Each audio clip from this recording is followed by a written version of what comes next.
right, thank you everybody. Thank you for coming to my session.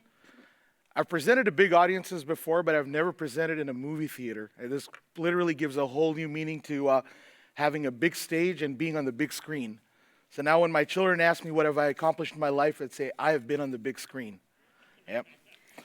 I'm from the United States of America. You can probably tell from my accent. But I've been in Europe for the last 3 weeks presenting at some conferences. And it's my first time at BC TechDays.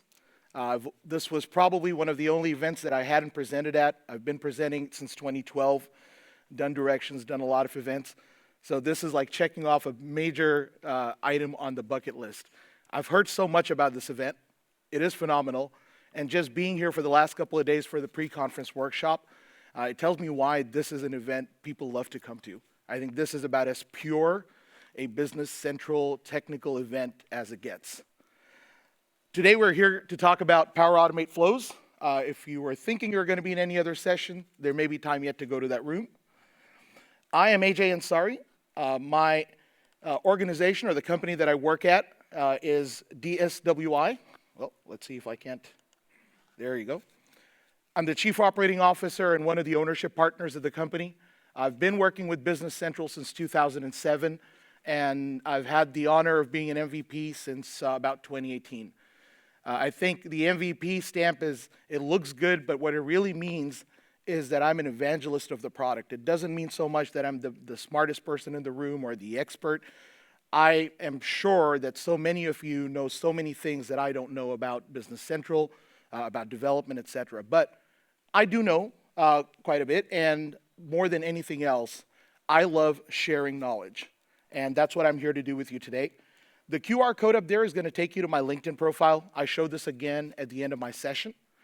And that is typically the best way to get a hold of me. I love to engage with people. If you send me an email, chances are it's going to get buried under a lot of other emails, and either you get a response that day or you never get a response because it just got buried. Send it on LinkedIn, and we can have a very engaging discussion. In July, I'll be starting a new podcast called Only BC Fans. So I'm really looking forward to that. Any similarity to any kind of name you may have heard of before is entirely coincidental. Also, I'm a huge Formula One fan, so if you find me at a bar and we're not talking about Power Automate, Copilot, or Business Central, we could probably talk the night away about Formula One. So that is something I'm a huge fan. This was actually a picture I took at Turn 9 at the Austrian Grand Prix 2 or 3 years ago with my daughter. So we have a lot of fun. I try to get to about as many races as I can. This conversation or this session is going to be somewhat conversational if we can make it that way. I will show you some scenarios and we'll talk about some things that may be of interest to you. Before we get started, a couple of things I want to let you know. If you've been in other sessions, maybe you've experienced this already. Apparently there's a microphone that gets thrown around. Even though I live in the United States, I moved much later in my life. I'm better at kicking than I am at throwing. So there's some gentlemen and ladies, I think, in orange, I understand, that can walk up the microphone to you.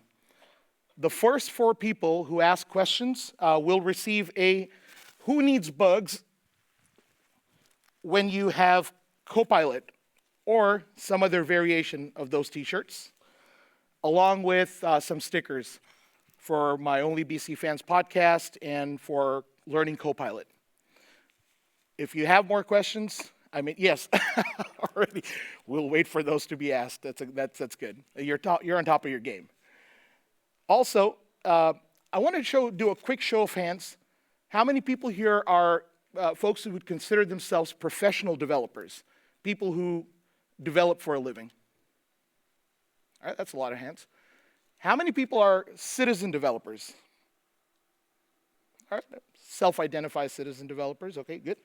How many folks here have played with Power Automate before today? About half of the room. Some of you are going to see some things maybe that you have already known.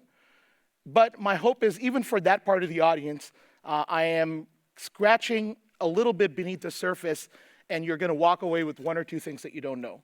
For the rest of you, hopefully this will be a fun and an exciting journey of 90 minutes. I am occasionally guilty of talking too fast, so I'm trying to pace myself. But I have been told that even when I try, apparently I'm slow at the beginning, slow at the end, And then as I get into my groove, I talk fast. So I will try to slow down a little bit. But if there's something you do not understand, please raise your hand. That may not count as a t-shirt worthy question, but I will repeat myself. So our learning objectives for today, I want to keep it simple. I don't need this to be a dozen objectives. I want you to think about what you see today when you go online and look for Power Automate in Business Central, or you go to Microsoft Learn.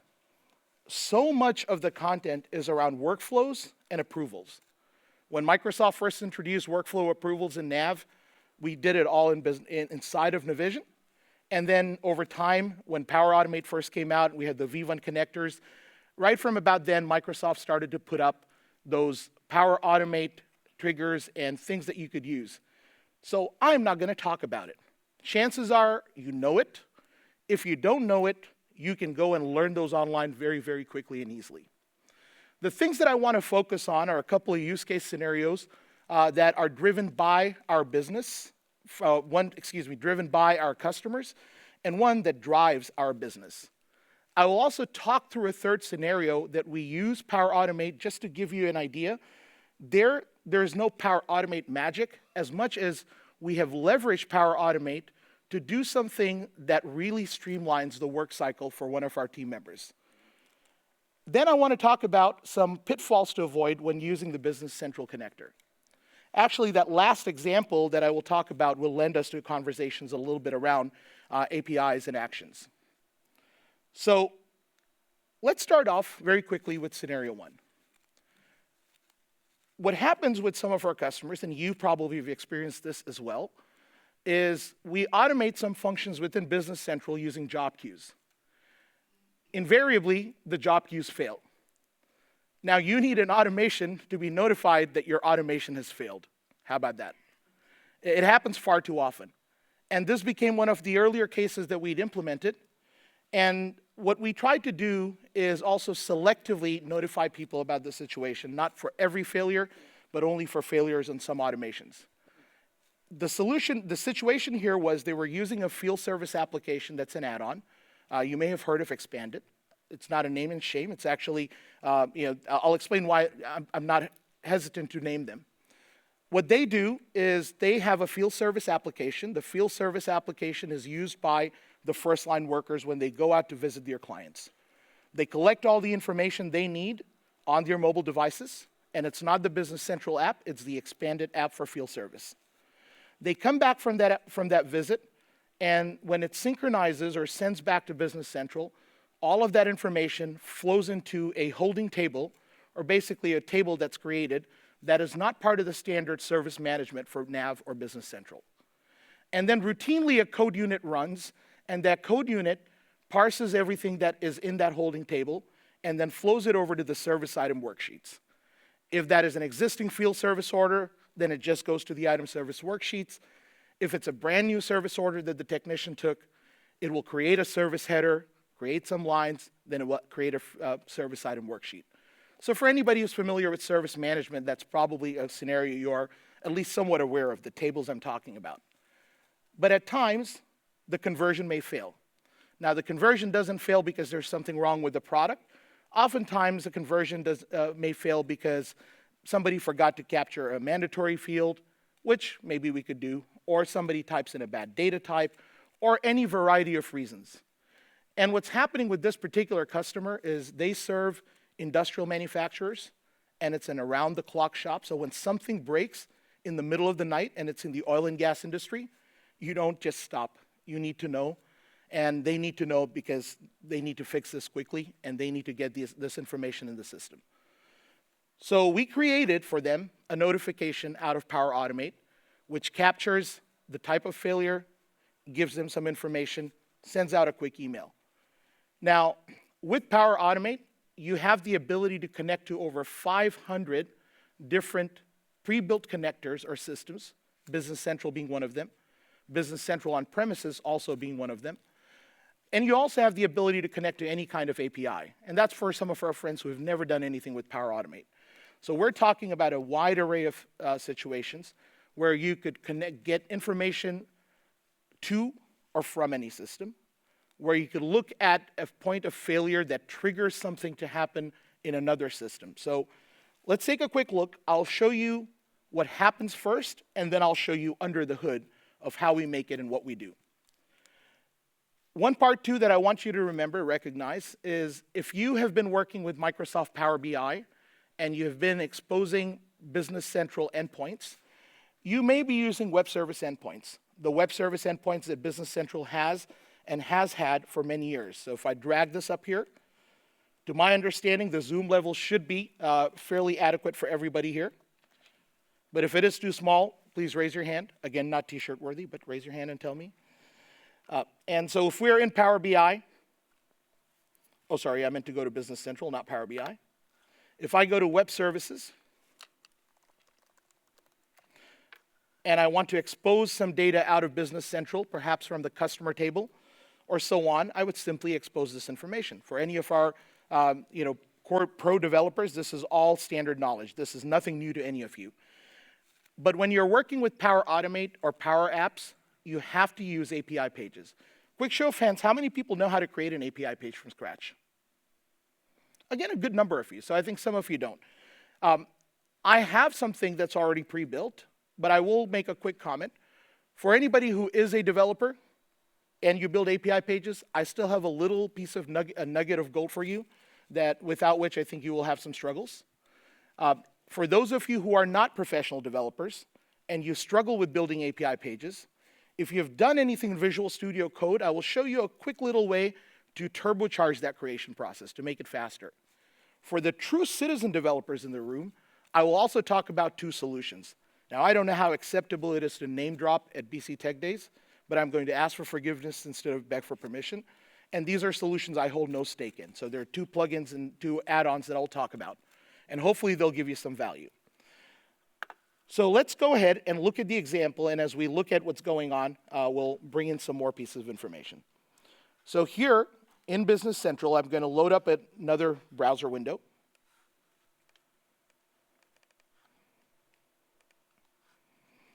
I'm in Business Central, and when I look at my job queue entries, which will show up in a little bit, I didn't mean for it to refresh, but it has, so now we're going to wait it out. I'm in a sandbox environment. I'm in the company Contoso USA. And when I jump to my job queue entries, bless you.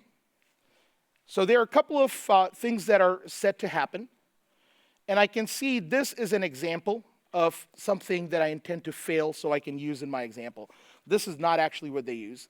I just picked the calculate plan for the planning worksheet because I know that report can't just be called from a job queue entry. There's some parameters that have to be run. There's some other stuff that has to happen. But in this case, this is just a simple job queue entry that's been scheduled. It's scheduled to run multiple times a day. And when this job queue entry runs, and right now I'm going to set it on hold, and then I'll restart it to kind of force it to run. When I set it to ready, and I go back and I check on the log, fairly quickly it should tell me that there is an error message that's been generated. Not this one, excuse me. Let's try this one again. So our job queue log entries page will show me all the runs, and it'll show me the error, and it shows me a lot of error detail that's happened. This is the information I want to capture, and I want to send over to my folks. Now, as this information occurs, or as this error occurs every time, we want to capture it. If some of these other items in my job queue entry list fail, we don't want to know anything about it. There's one other item in here, one other report that I've marked as if it ever does fail, I want to know about it too. The rest, we're just going to ignore. So how do we set it up and what happens?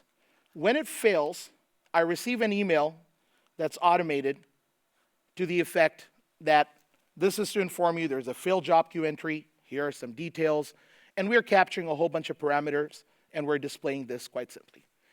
This may seem like it's very simple, and it's a very simple example, but I think this sets you up nicely to understand some really important concepts inside of Power Automate. Number one, to get this to work, I have to decide what pieces of information do I want to expose into Power Automate. Even though I'm looking at the job queue entries first to schedule it, what I need to expose is my job queue log entries. From my job queue log entries page, I'd like to capture some information. I also, as I do this, will be showing you a little struggle that new Power Automate users have when they need to work with and retrieve information from Business Central. So what did we do to make this happen, and how is this set up? When I go into my Power Automate maker environment, which is make.powerautomate.com, and for anybody, again, who's uninitiated in Power Automate, know that with your Business Central Online license, you do get the license to work with the Business Central connector in Power Automate at no extra charge.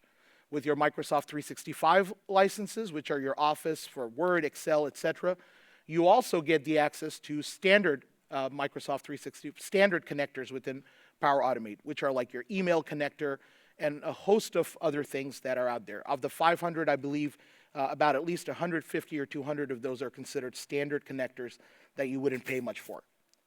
So let's go examine what we've done here with this job queue error notification. Every time it runs, it gives me a log of successful or failed runs. Now, this particular run, my time zone is off, so it's 2:16 that it says. Basically, for our Central European time, that would be it would be 2:16. So I need more coffee. That's what it's telling me. So it did run successfully, but the success here doesn't mean it didn't fail. It just means that there was a failure in Business Central that got notified, and it successfully notified me. In fact, if I go into my email, I might even see another email that has just come in. Or not. So come back over here, let's edit and see what's happening. So when I look at the edit, it shows me in my authoring canvas what the tree of things are. So first, it starts off by looking at when a record is created in my job queue log entries, and I'll show you why I've picked this really abstract sounding endpoint. And then I do a couple of things called get record, which when we get under the hood, I'll again explain why we do a get record followed by another get record. And then we are running some conditions. And our conditions are basically checking to see, and I'll explain this in detail as well, but this is an at a glance. We're checking to see if there's an error that happens with certain type of objects. We have a whole lot of things in our job queue entries list. We're essentially saying we only care about 2, and when they fail, we want to be notified. And if the notification, and if they do fail, then we want to send a quick email. And we want to capture some values, and we can send this in a formatted or an unformatted kind of email. And if it doesn't error out, we don't want to do anything, and we want to continue down the path. So the first thing first is to make sure our job queue log entries are exposed. Microsoft has a list of 44 API endpoints, and so API endpoints are essentially a way to expose Business Central tables and their customers, currencies, so on and so forth. Chances are that anytime you've extended a table, have a custom table, or is a table that Microsoft hasn't thought about, you're going to need to make an API page. So for those of you who have made an API page before, congratulations. We're not going to make one from scratch with every little bit, but for anybody who hasn't made one, here's a quick little tip. I'm in Visual Studio Code rather, and aside from my AL language extension, I also recommend you get the AZAL development tools. This also loads some other tools in your environment, and when you need to create a new API page, instead of using the T-page snippets, try this one out. Right-click, new AL file wizard, choose the page wizard. You would obviously need to give your object a name. So an object ID and an object name, and I'll just call it my BC TechDays Cust API. This is probably not good naming practice, but I'm focused more on the outcome than the naming. If you've been using Nav and if you've done Nav development, some of this will look familiar to the forms wizard that we used to have. We're going to change the page type to API, and here you are going to select your publisher name, your group name, and so on, and your entity set name. The idea behind this is when you're looking at this, one match would have an entity name, a set would have a set name, so that when you are looking at this in Power Automate or any other API consumption situation, you would be able to find it under these categories. In my case, it's DSWI, DSW Custom APIs, version 1.0, and this is the name of my entity set. Look back here into my Visual Studio Code, my publisher name, DSWI, my group name, the version, the entity set name. Those are what's being used, and that's how it knows what I'm looking for. And when I say next, it will let me choose very quickly the fields that I want.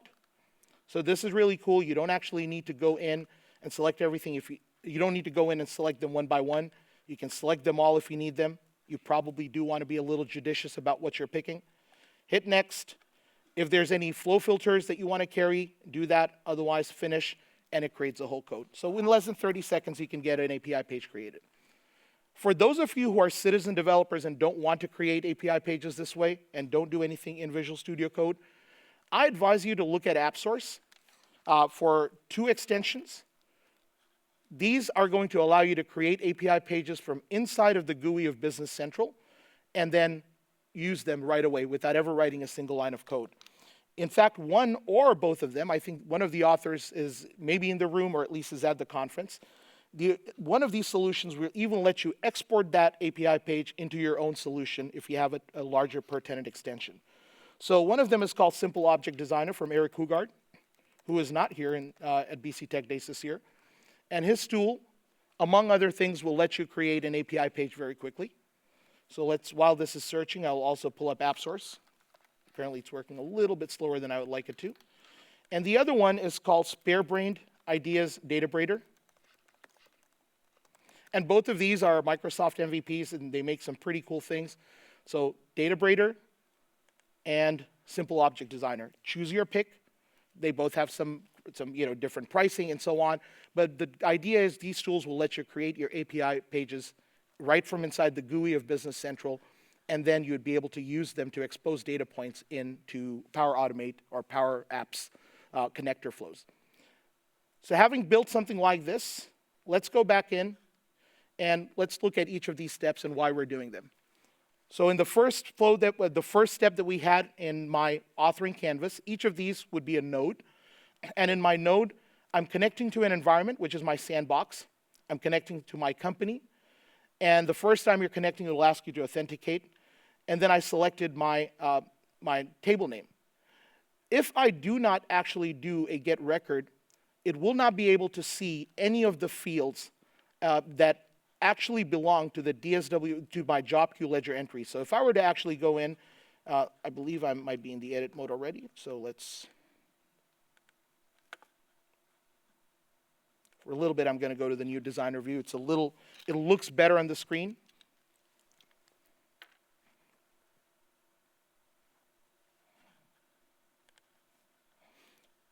So if I want to add a new node, I would click over here. And let's assume I wanted to use whatever information was in the DSWI job queue log entries table that it said, which is essentially a pointer to the job queue ledger log entries. And let's assume I wanted to send an email right away. Say send email from Office Outlook 365.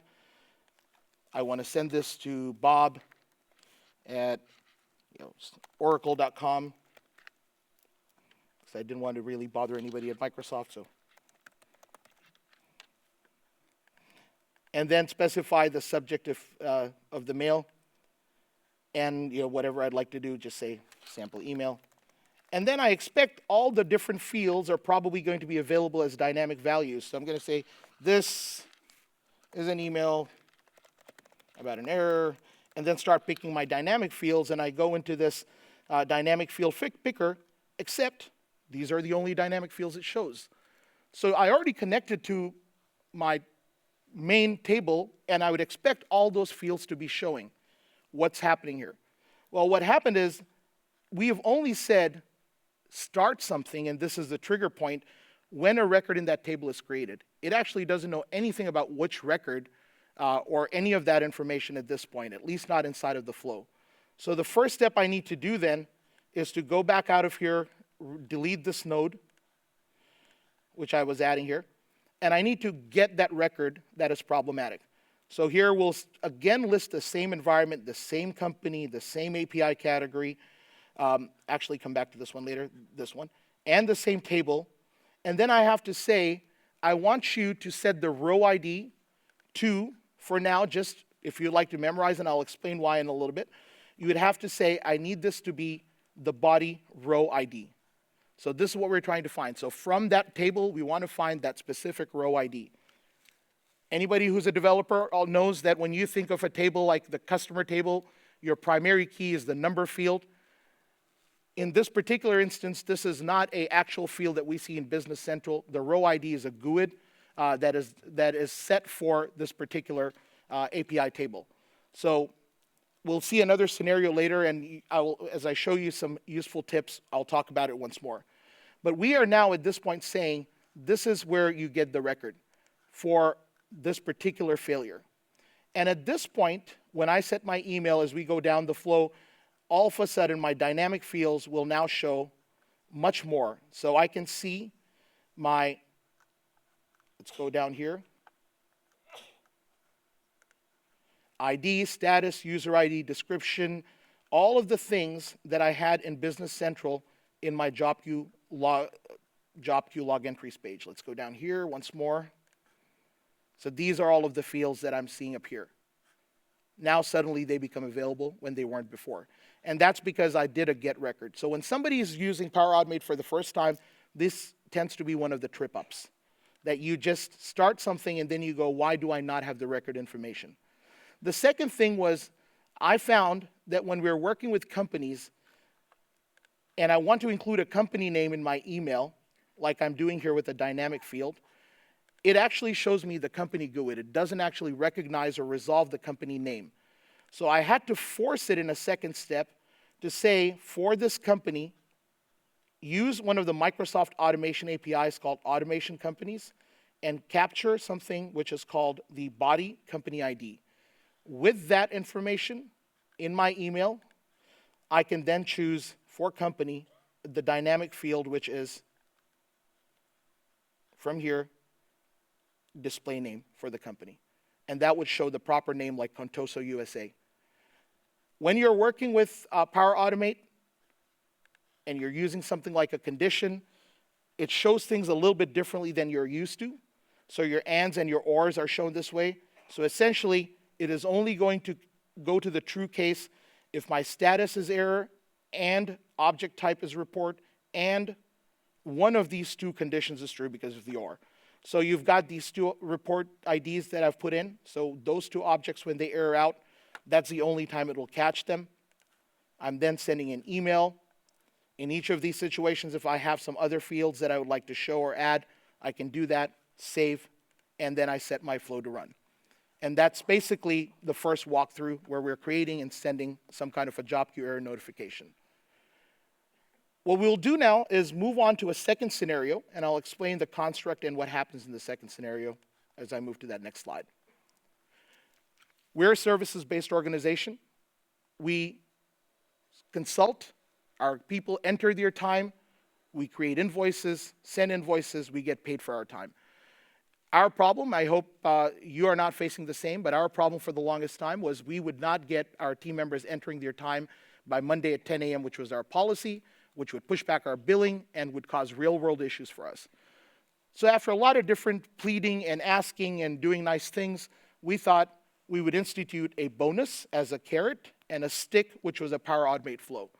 So every week when they do their time entry on time by 10 a.m., they get $250, $25 a week. Yeah, that adds up to about $1,250 or so over the course of a year.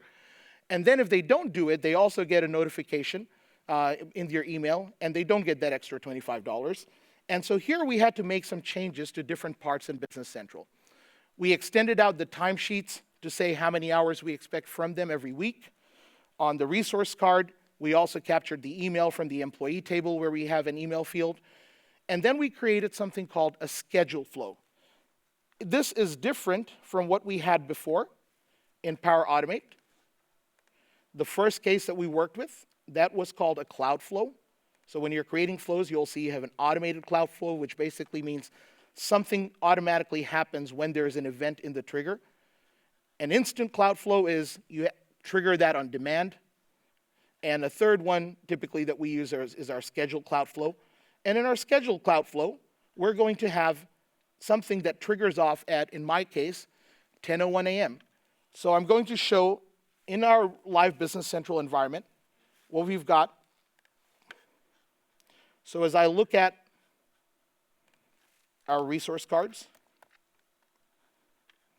because this is not financial data, I'm actually showing you something from production. So for somebody like Danita, who's one of our team members, she's expected to have 38 hours put in every week by 10:01 a.m. So we put that in, we captured the email address, and then every week, as the flow runs, it sends them an email only if they haven't done what they are supposed to do, which is 38 hours of time entry. The email looks something like this. This is where I'll momentarily pull it off my screen. I accidentally closed my email window, and I don't want you to see all my real-world emails. Time entry.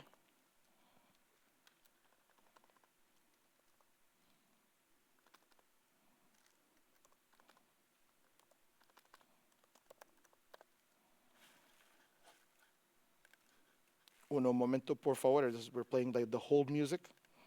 Let's pretend like you're in an elevator and there's very soothing music going on in the background.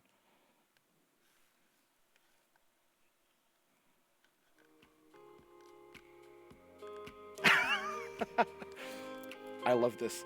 Okay, overdue timesheet. That's a subject I'm looking for.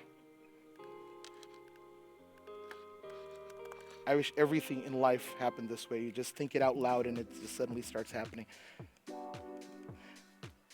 So this is where somebody on my team, receives an email that says, "Hey, dear Sam," or in this case, Danita has had some overdue ones, so we'll go pick one where Danita did not do her time. It says, "Dear Danita, your timesheet for this period was incomplete. As a reminder, all time for the previous week must be entered." And then also in my Power Automate app, I get a notification that says 5 people have not done their time this week. And in a later version that we're putting in, it also appends to a bonus sheet that so I don't have to run the bonus calculations manually. So what we do to get all of this information after we add the information into, those extra fields into Business Central, obviously we also had to create some other APIs. One was for the timesheets. So just like I showed a previous API page, we created one over there. And with that information, we are now able to go in and trigger a flow. Let's go into, I have 2 versions of it. Let me pick the one that is not manual. This is the automated timesheet reminder. And this particular one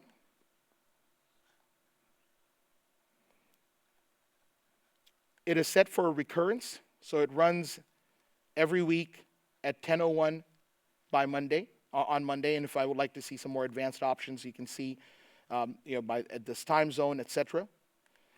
It looks to see in the timesheets API table, and it then subtracts 7 days. Poor man's way of saying, I want to see everything for my timesheet that starts 1 week ago on a Monday.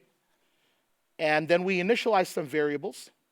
So for all of our developers, we kind of understand why we would do that, because what we want to do is take the records that we're finding after we subtract 7 days, and we want to hold them.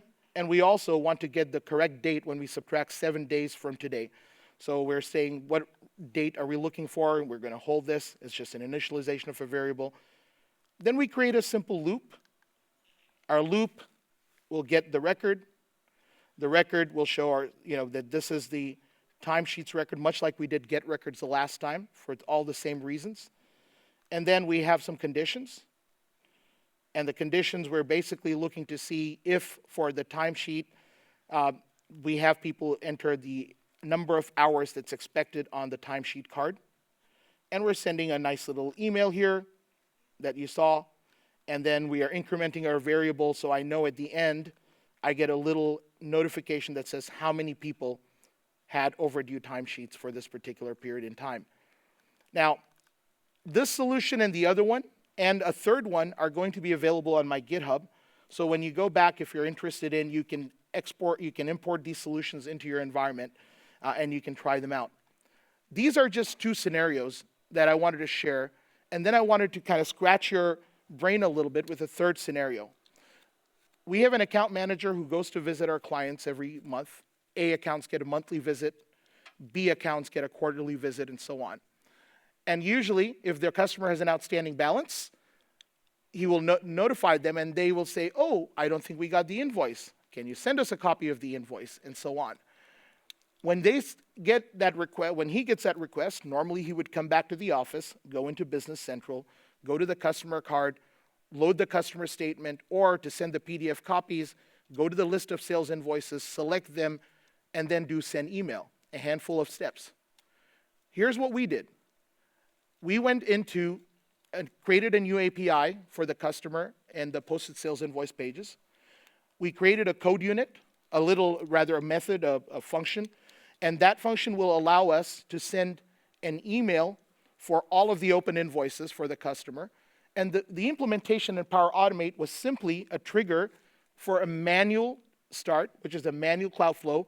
So when on his phone, he goes into the Power Automate app, and he runs the flow, and he pushes the run button, it's only going to ask him one thing, the customer number.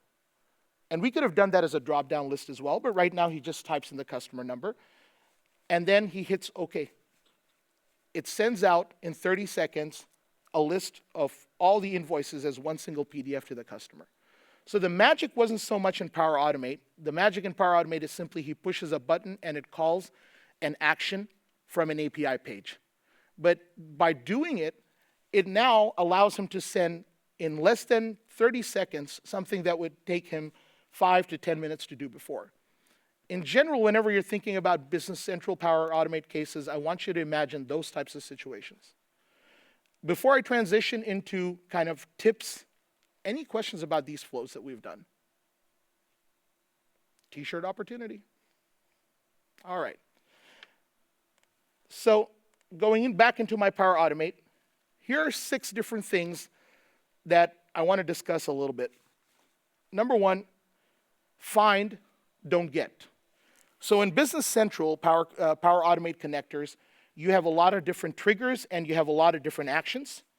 And so if I go into Power Automate in a scenario, here I'm in my Power Automate. If I said create a brand new, let's say automated cloud flow, just call it a sample flow, and I'm looking for Business Central triggers.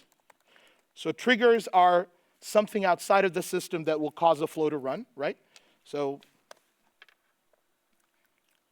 these are some triggers like when a record is changed, when a record is deleted, when a record is created, etc. And then you also have things that are called actions. So let's just say for a second, I want to create an instant cloud flow. Sample instant flow. And here when I hit a new create, so when somebody pushes a certain button, then I want to run an action. And the action could be to get a customer record that the user types in. So first I want to collect some input from the user, so collect an input. They would be asked to put a customer number. I would hold this as a variable called custno.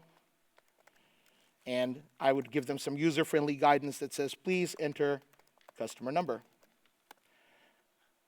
We will take this input, and we would then want to be able to get a record. I'm using the word get a record because that is typically what we would do. In BC, if you had to do something, you would get when you already have the primary key with you. So when you go to Business Central Actions here, you will find, let's just filter on premium so it kind of loads up Business Central ones first. So these are all the different actions. And in terms of finding or retrieving records, there's a find one record, find records, and get record. And almost without fail, anytime a client of ours starts using Power Automate, I can set a timer to it. Within a day, I will get an email, or one of our consultants would get an email that I can't retrieve a record. And it's because they use the get record connector or the action. And when you do that, it says, select your production or sandbox environment, select your company, which could be your Cronus USA company, your API category. We'll just go with the standard Microsoft one. And because we're collecting a customer from the drop-down list, we'll select the customers. This is the table name for, or the API name for the customer table. And then in this row ID space, they want to take whatever the user has input in the manually trigger a flow parameter, and that's what they want to drop in here. So they're going to go here, and they typically try to select the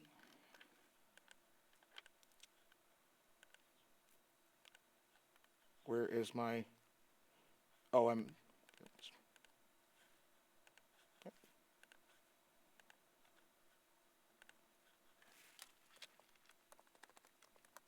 yep. Either I wasn't seeing it or it wasn't there, but regardless, I see it now. But when they do, it fails because what you see with row ID is not actually translating to the primary key at all. It translates to something that's generated from the system GUID. It's a whole different identifier. What you instead need to do is you need to use the find record method. So if you use that action, let's delete this. And even that requires a couple of extra steps that you may not think about. So I go to Business Central, find. If you don't see it, click on See More. Find one record.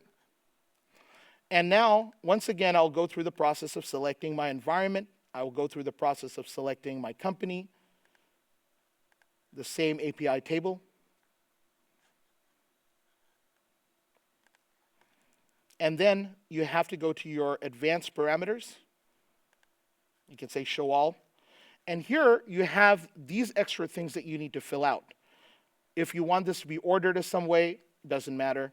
Order results by, does not matter. And then a filter.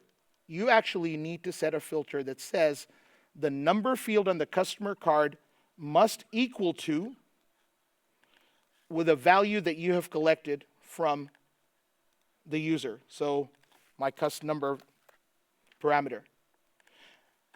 This is where, once you do this, it's going to work. But before I complete this step, this also logically leads to item number 2, and item number 3. The new designer in Power Automate is not your friend. And why is that? So the new designer looks really friendly, and it has that new designer toggle. There's some connectors, some actions, where all the properties do not correctly work. As a matter of fact, with this particular one, right now it won't tell me that this doesn't work in the new designer. It's only when I edit it that it tells me this particular action doesn't work well. Right now what I would see is if I actually wanted to use from a dropdown, a dynamic dropdown, and see all of the fields that exist with this particular table, I would not be able to see them at all. And so when I'm typing something in, it may or may not be the correct value, and it may not work. So what I almost need to do always when I'm working in this situation is first let's save this so I don't lose it. I switch off and toggle from new designer to the old designer. Oh, I got to save and switch. It was still saving. And this is not just for Business Central. Yesterday and the day before I did Copilot Studio workshops.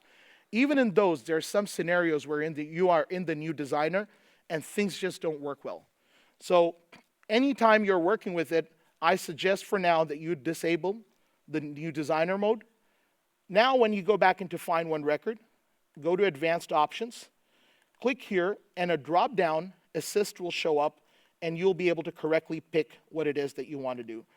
At this point, you have your number from the customer table. You have the customer number field, or the value that you've collected as a parameter. And from here, you should be able to then add a new step, which is your next node in the process.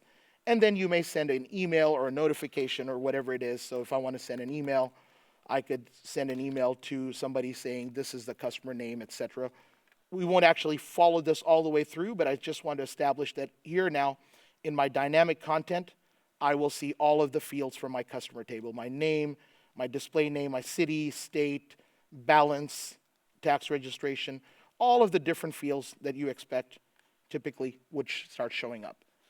So I can start utilizing them in an email that I might want to send. So this is an important thing. Find one record as opposed to get record. Move to the old designer instead of the, move to the classic designer instead of the new designer. The next thing I want to talk about is API pages. When you're building API pages by default, either when you're building them by hand, you may not remember to do this, or when you use the ALAZ wizard that I talked about before, the API page that it constructs is usually lacking one important property that Microsoft, even in their documentation, highlights as being pretty important. So let's close this out here. And this is that custom API page that I built. And the one, when it was building it, it gave me the most important properties that you typically expect, which is your API group, publisher, and so on. And then it goes into the layout area and it starts adding under the repeater general for the content area, all of my different fields. Usually, this would seem like it works well enough. But what you need to do is identify something called the system ID. There is a OData property that, let me bring back the PowerPoint slide here. There's an OData key fields property that needs to be set. And that needs to be set to be, as I will show you on this particular page. Let's go to Timesheets API. Set it to system ID.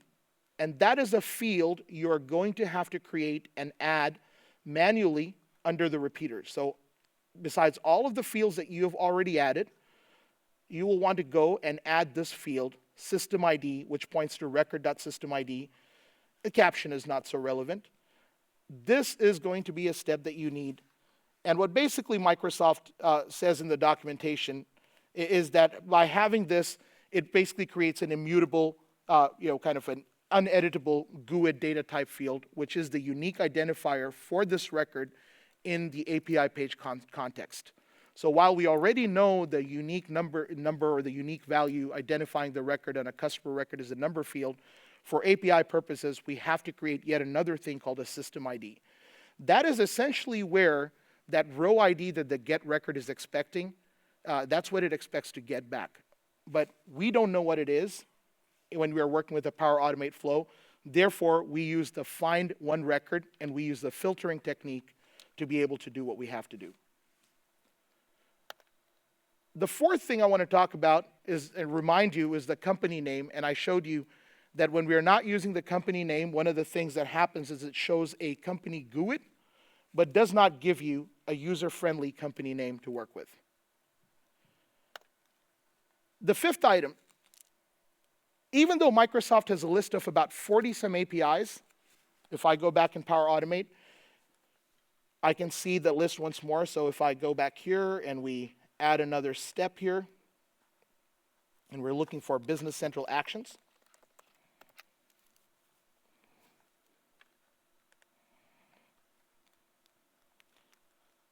there are, oh, my bad here. Let's just first select one, or even just go back over here to one that's populated. So instead of customers, if I wanted to look at under v2.0, these are the ones that are created by Microsoft. There are a few things that I always have had a struggle with, and I think other people who've been using it have struggles with as well. One is that they unnecessarily add captions to these, and these captions for the various fields do not actually match the captions that you standard expect out of these tables. So when you are looking at the customers, we know the primary key or the fields that we work with are called number, name, name to, etc. Instead of getting those, you see the word number spelled out. For name, you see something called display name, and so on. So it becomes hard for you to relate the fields that you know in Business Central to what you're seeing here. But even more important, we have found with some APIs that Microsoft has created, they are just bugs. This is one good example. If I were to return a customer's balance in an email, which we can try right now in this particular flow. So we manually trigger a flow. Somebody will type in the customer number. We will go in here. We will find the customer's number. And then we're going to send an email showing what the customer's balance is.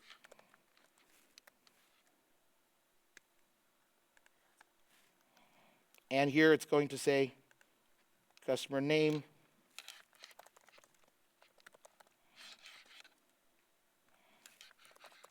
customer balance, dynamic content, and I'll search for balance. Now, look at what this field is called. There's only one balance field, and it's called balance due. So I'm going to select this. We can remove this last node. We don't need this. Save it. Oh, there's an error somewhere. I need a subject. Customer balance notification.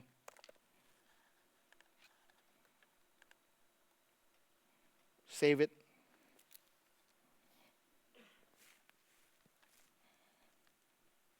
I'm going to log into my Power Automate here.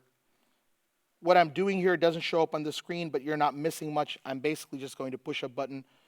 First, I'm logging into my account because I have way too many accounts.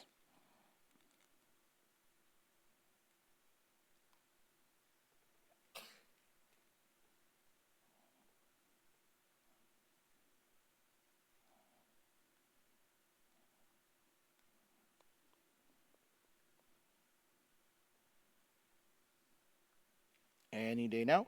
We can play that music again. I'm thinking out loud here.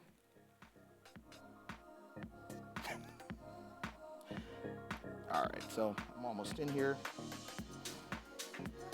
Sign in, authenticator. So as soon as I get this done, and we get an email, which is going to happen right about now.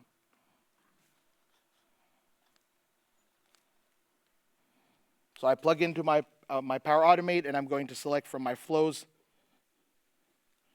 that we've just created. Or you know what, let's do one better because it's working a little slower than I like it. We'll do a manual test of it. Test.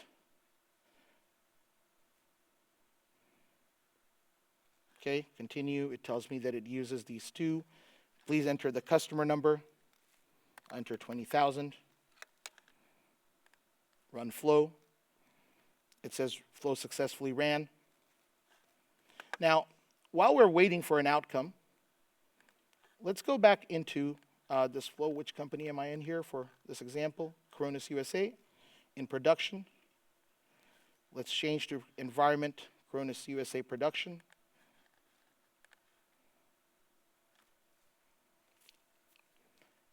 And when it lands over here, let's go look at that customer 20,000 to see first what that balance is.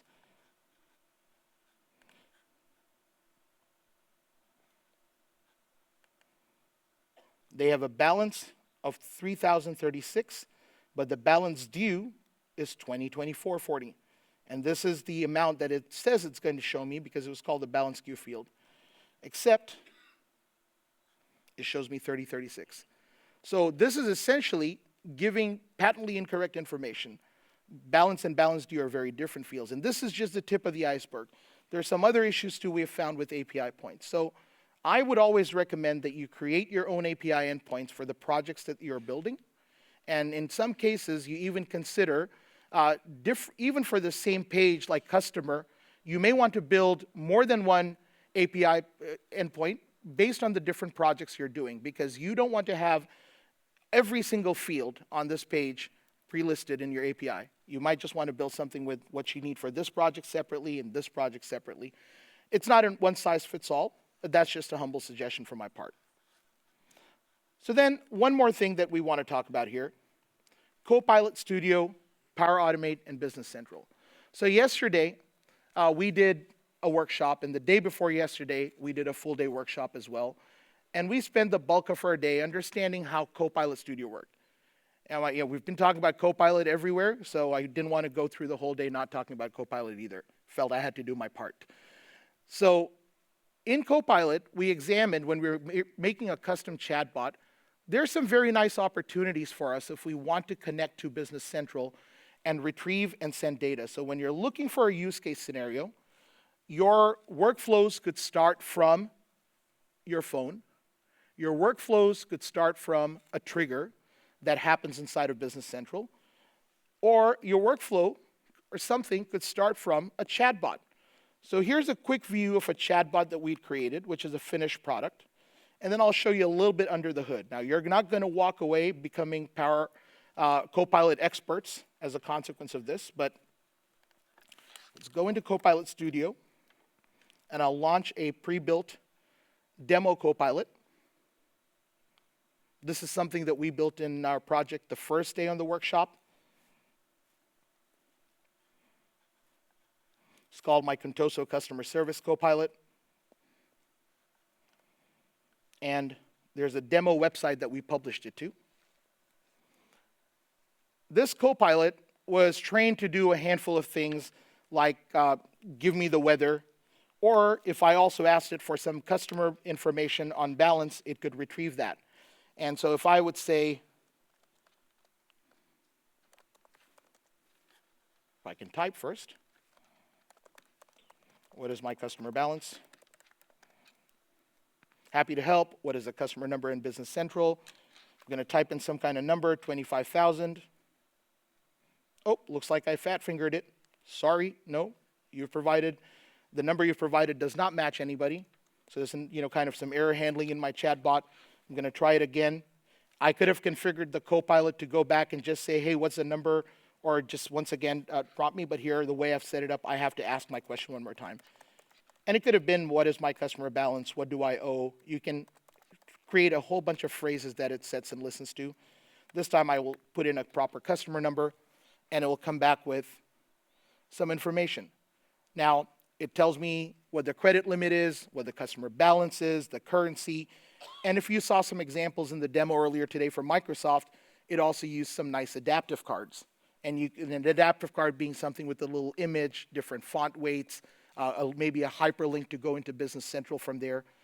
And this was all done very simply with the power of Copilot and Power Automate together. So when we were building out our chatbot, we created something called a topic. And a topic was, whenever somebody in my chat said something like customer balance, what does the customer owe us, what is the customer's AR, etc., it would start asking questions like, what is the customer number in Business Central? And when they type in a value, we are connecting out into a Power Automate flow. And here, this Power Automate flow is then connecting back into Business Central. It's going to show up in a second. So if I were to edit this particular one. Now, it says Power Virtual Agents here. For anybody who doesn't know, Copilot Studio used to be called Power Virtual Agents in a previous life. So in your old or classic designer, that's what it says. So we took the value from the user in the chatbot. We initialized some variables that will allow us to handle what happens if the number is correct or incorrect. We took whatever value the user is feeding us from the chatbot to retrieve or try to retrieve that customer record in Business Central. And then we check to see if that customer number exists. If it does exist, as in if it is valid, then it will do a handful of things where it will set the values for each of these. This is going to be in this part of the tree. It will set the value for the customer name from the Business Central connector. It will set the balance. It is going to tell us a credit limit. If it did not get found, then it will just populate blank values and also tell us that the customer not found property was true. We take all this information back into into Copilot Studio with all of these outputs. These 5 outputs flow back into my chatbot. And then if we had a bad customer number, we're sending a message that says, sorry, the customer number you've provided does not match any records. And if this was a correct number, then we're showing this information that says, hey, this is the customer number, this is the customer, the name, balance, credit limit, etc. And then we can take this to some other topic. So we could have actually created another topic in Copilot Studio, maybe, that says, what would you like to do for this customer? Do you want to notify them about their balance? Do you want to do X, Y, or Z? Each topic is basically a thread of things that can happen when a user says a word in Copilot in the chatbot. So this type of experience can be published on a website that nobody has to log into. Or if you have a customer service portal, it can be plugged into there. And if they authenticate with a username or password, it won't even need to ask them the customer number.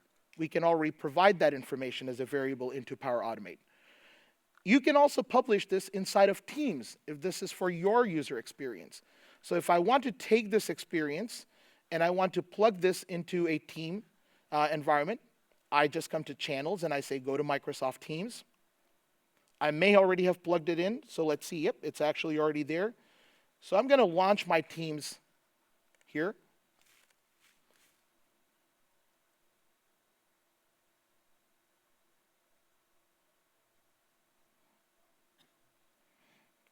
And then as I build through as I go through my teams, I could see this along with everything else that I have, and I can pin this. So just as you would search for somebody else in your organization to talk to, you could also look for your chatbot. And your chatbot can have a nice, friendly name and whatever the case is. And then as you're talking to the chatbot, the same type of questions we asked before, what is the weather, or what's the weather like, or customer balance.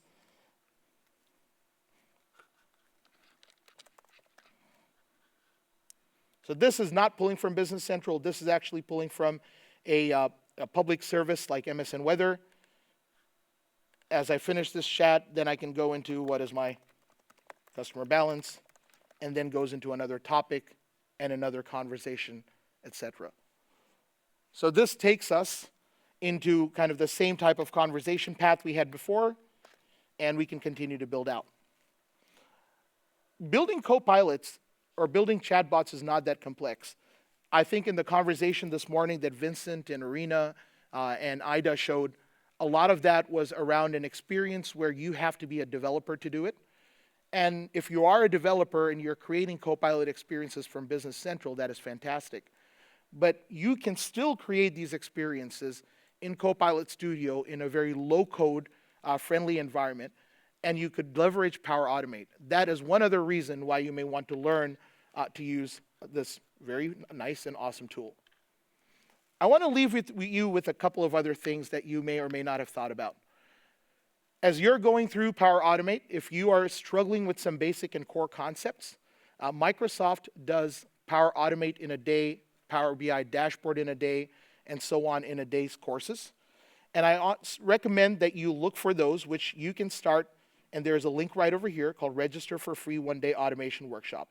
And these are instructor-led. These are offered at no cost. So this is, again, not a sales pitch. This is led by MVPs and other people in the Microsoft community. But if you actually just want to run through some of these courses yourself, reach out to me on LinkedIn, and I can point you to the resource where you can run through this by yourself at your own time. Power Automate also has a nice library of templates. And if you're looking for various types of templates that you may want to handle, start searching over here under templates, and you can go into Business Central and look at some scenarios. Now, there may not be as many as you would like to see.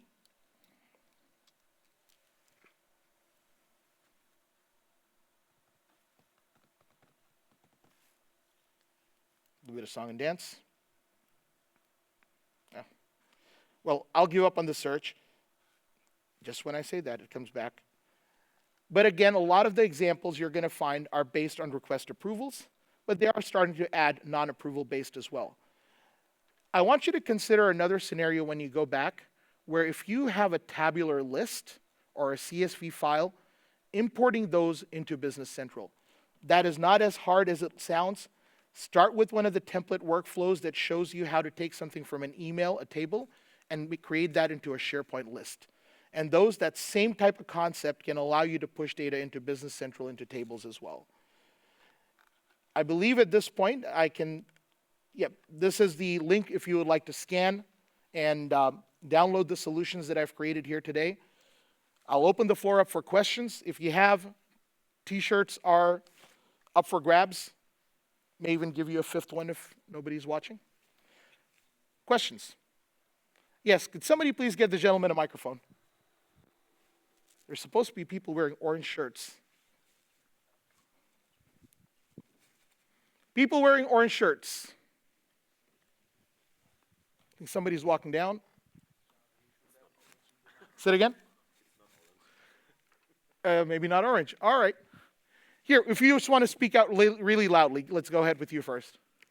Yeah, my question is related to on-premise. On-premises, okay. Yeah, so according to Microsoft, 80% of customers still are on on-premise. Yeah, let's have you ask again. Thank you so much.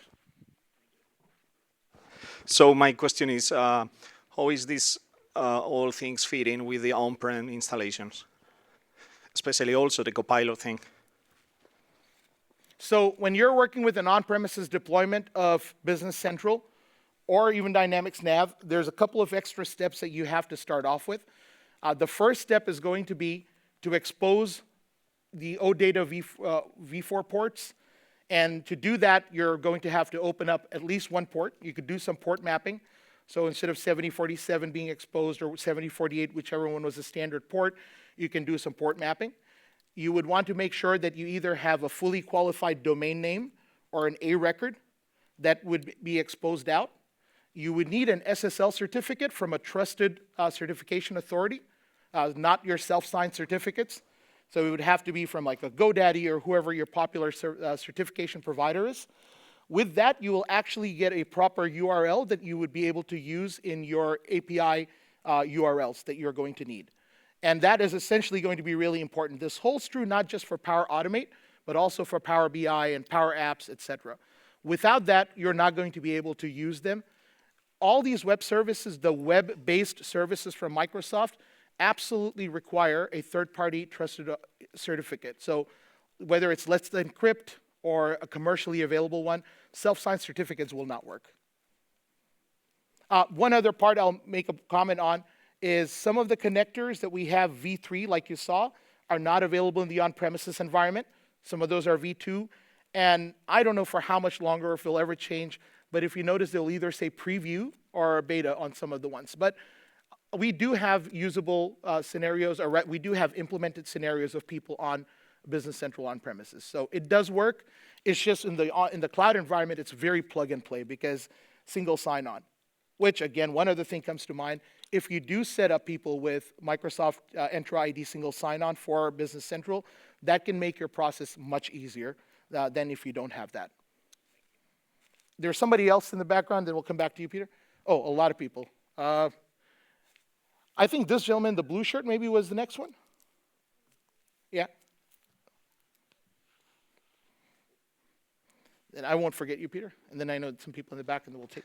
Yes. Hi. So basically, let's imagine we have a WMS system or some external system which has like an old interface like SQL. Could we use Power Automate to, for example, get some data from Business Central via the on-premise data gateway and communicate with the SQL interface? And would you consider this as a good option, a valid option to do it like that? Sure. I mean, is there a reason why you think it would not be? Basically, yesterday there were some workshops with legacy interface, and they were considering C# development for communication like this. So I was just curious if Power Automate is also a valid option. Power Automate is a valid option. I will say, based on the use case scenario that you have and how much time you want to spend, if it is a simple mapping of things from one table to another, you either want to use Power Automate or you could use a commercially available ISV tool, and there's at least maybe 3 that I can think of that have a simple mapping tool from point A to point B that you can use for quick results. It's just, if you want to take control of your destiny and you want to use Power Automate, not pay anything extra in licensing to that ISV, then go down this path. With BC on-premises, you do need Power Automate licensing. It is not included. With BC Online, it's free of charge.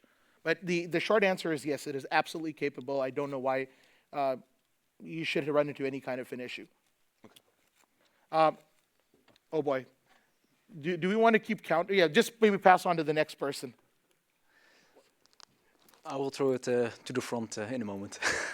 I love you, Peter. I'll come back. Yes, sorry, go ahead. Yeah. So, my question is, in this Power Automate demo you shown, you indicate the company, but how do you deal with, or what is the best practice with multiple companies within a single environment? Because if it's 1 or 2, you can have multiple flows, but if it's like 10 or more, then it will become hard to maintain. It does become hard to maintain, I agree. But because most of the tables that we access are data per company, customer information is data per company, and so on, it's kind of the way you have to do it. There isn't really a better thing I can think of off the top of my head, especially if you're implemented in Business Central in the cloud. If you're in the Business Central in the cloud, I can't tell you to go and talk to the SQL database and get anything from there. So your choices are fairly limited. The only other thing I could think of is if you don't use the Microsoft Dataverse connector, but in some way get all of that data into another database or into Microsoft Dataverse where you no longer have things separated by company. At that point, you can connect to that as your data source and not Business Central and try to create that. But because of the way it's set up, and you saw company is a mandatory field. So that is what we have. If you want to throw that up here, this gentleman has had his hand for a very long time, and then we'll pass it back.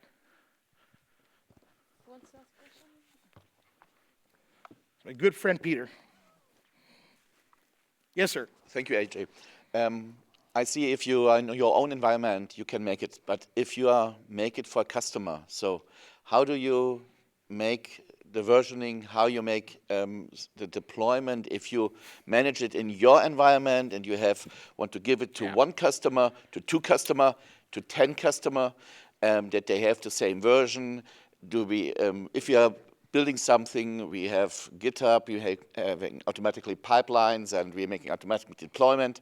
Maybe you can say something about here with this Power Automate. How can I really manage it if I have it out in the field at a customer?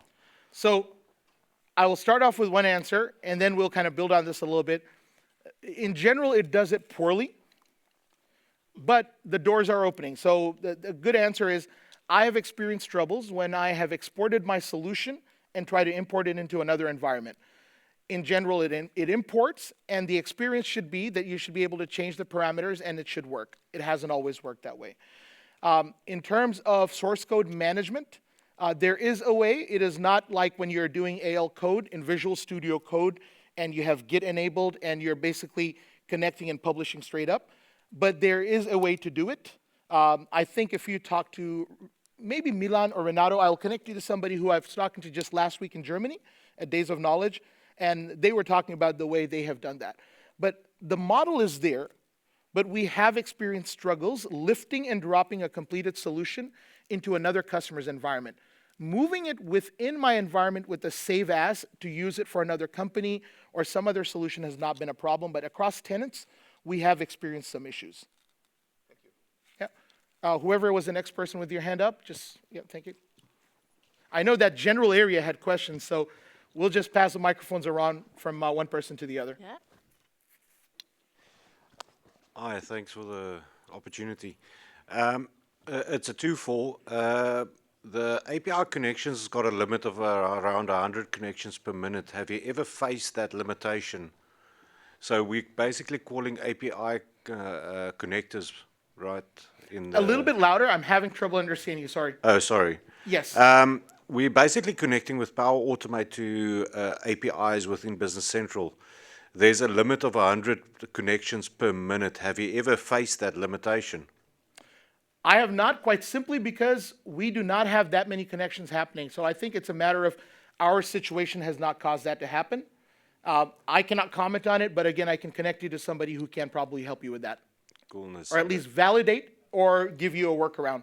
But we do not. We know that in cases of, in most cases, there is a limit to how many connections you can have, and you do need to consider that. There is the licensing for number of connections and so on and so forth. So I think that is something you're probably running up against. But maybe offline, if we want to have a specific conversation, we could go into details. 100%. By the way, the first 4 people who asked questions, I haven't forgotten you. Please come up afterwards, and we'll give T-shirts. And then out of all of the features that you've shown today, what is included in the Business Central license? All of that. All of it? Every single thing you saw today is at no extra cost to you if you are using Business Central in the cloud. The Copilot chat experience that I created, that would require a Copilot Studio license to build the chat experience. But if you want to experiment with it, there is a developer plan or a trial that you could use to build those chat experiences without having to pay up front. Somebody with the orange shirt is back. All right. Who was the next person with a hand up? I think there are some more people in that general proximity, or now we have somebody up there. Thank you. Where the workflow lives? Lives it in your account and die if you leave the company, or live it in the whole environment? One more time. The flow, is it in the account or is it in the company? Is that what you're asking? Yes. Lives the flow in your account or lives it in the tenant? The flow is in my account in something called an environment, and that environment doesn't match Business Central environments. So if you're in Business Central and you're looking at your let's just go back to my, where I was doing all of this work. Lots of tabs. So when I'm in Business Central, I can see I'm in an environment called production or sandbox. These are exclusive to the Business Central construct. When I work in Power Automate, I have these other environments, which are Dataverse environments, or which are environments, Power Platform, Power App environments. And so these are where you can choose to put things. Usually you have one default environment for your organization, and then you can have other additional environments you create. Sometimes they could be for sandbox, or they could be for real-world production purposes as well. You do not have a one-to-one link or one-to-one relationship between the two. You can create 5 different Power Automate environments, and they can all talk to Business Central in one environment. So the long answer to your question is no. Deleting a company in Business Central does not mean you lose your Power Automate flow. Even deleting your entire Business Central environment does not mean you are going to lose your flow. And the flow is losing if I delete your account? Yeah, Okay. you lose everything at that point, including your emails. So kind of deleting your account, because remember, if you're a Business Central user, there is no way to just delete the Business Central login. You disable it. But I am taking deleting account to mean going to the M365 Admin Center, clicking on the user and deleting it, which will delete everything if it's created by that user.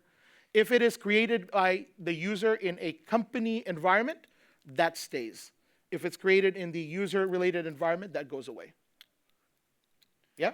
Okay. Is it a good idea to use a user administrator at something to create the workflows?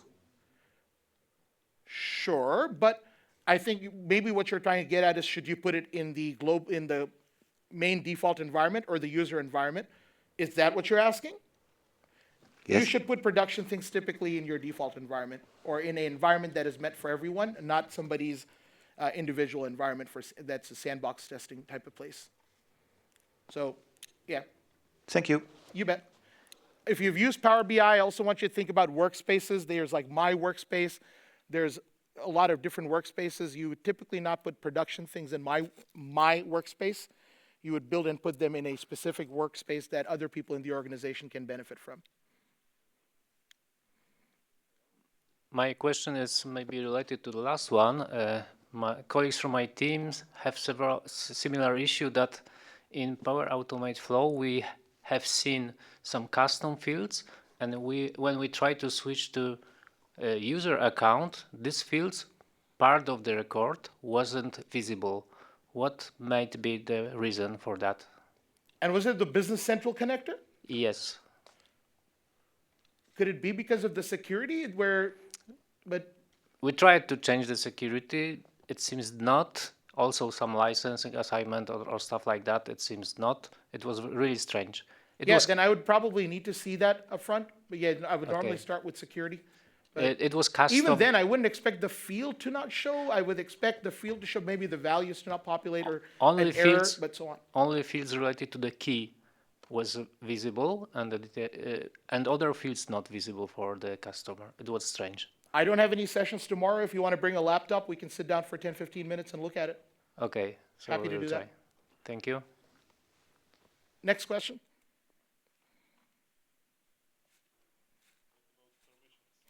It's going to come over here. Oh, what about permissions? Because of the way this connection happens to Business Central, if you're using the built-in Business Central connector, anytime you're trying to retrieve information, it is going to look at your Azure Active Directory, your Entra ID, which is your Business Central username.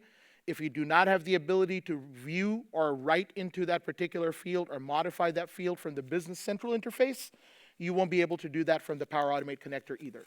So it does absolutely respect your permissions. If you were to use if you were to mirror that information somewhere else and then expose that data, then yeah, all bets are off. But usually using this connector, your permissions are respected. Any other questions? All right. Going once, going twice. If the people who ask questions, the first 4, please come up. I'd be happy to give you some. Anybody else who wants stickers, I will leave them up here. Please feel free to come and grab some stickers on Copilot Studio and the Only BC fans, because we are all Only BC fans, right? We love Business Central. So once again, here is my QR code for my LinkedIn, my email address. Thank you for coming. Please review the session. I'd love to know if there's something I can do better next time or what you would like to talk about in the next session. And thank you for coming to the conference. Hope you have fun.